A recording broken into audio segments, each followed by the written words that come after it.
Então, Paula, alguns pontos aqui. Primeiro, o brilhante discurso, o brilhante comentário do Augusto, né, em relação aos acordos e como a política é feita.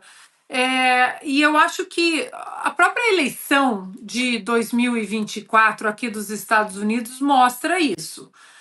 Mas essa eleição acho que mostra para os dois lados, porque hoje, infelizmente, a gente vê uma discussão de quinta série, desculpa, na direita e nas redes sociais, de se você não concorda comigo nesse ponto, você é traidor absoluto e eu vou te cancelar. Os dois lados.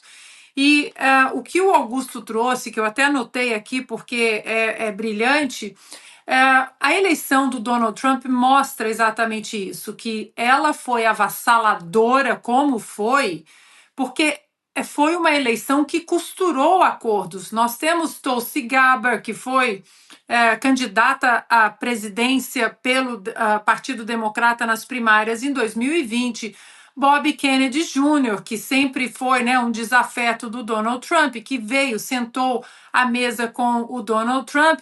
Então, foram acordos muito bem costurados e que hoje, a diferença é essa, hoje estão sendo respeitados. Mas tem também, nesse mesmo cenário dos acordos, tem também o lado de quem vota.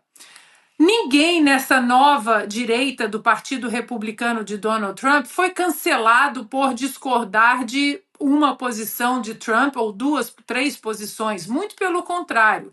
O que mais se viu de diferente da última eleição de 2020 para essa foi o crescimento daqueles eleitores que se declararam aqui nos Estados Unidos, que são chamados de a single issue voter, aquele eleitor que tem apenas uma razão para votar em Donald Trump.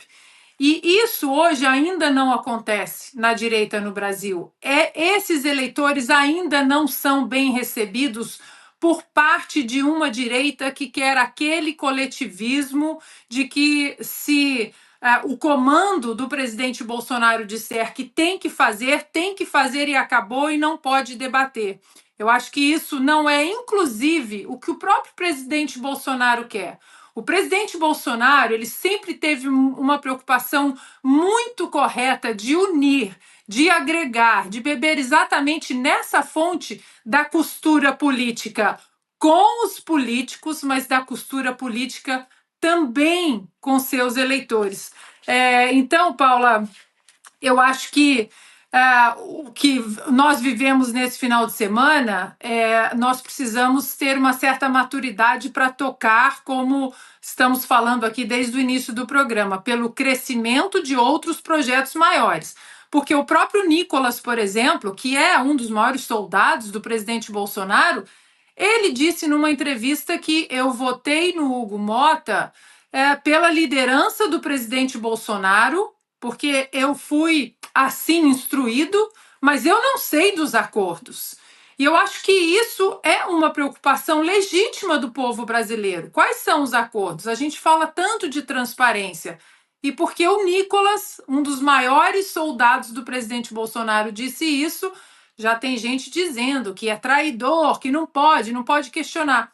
Então, tudo que a gente fala aqui é no intuito de amadurecermos uma direita no Brasil que ainda engatinha, sim, ainda engatinha, que tem o seu líder, sim, é o presidente Bolsonaro, e que precisa desse campo, dessa diversidade de questionamentos legítimos, até para que a própria direita que nós colocamos no Congresso, nas prefeituras, como vocês falaram, ela siga no mesmo caminho, pavimentando um poder político sólido e não um sobe e desce de uma montanha russa, como nós sempre vimos nos últimos anos.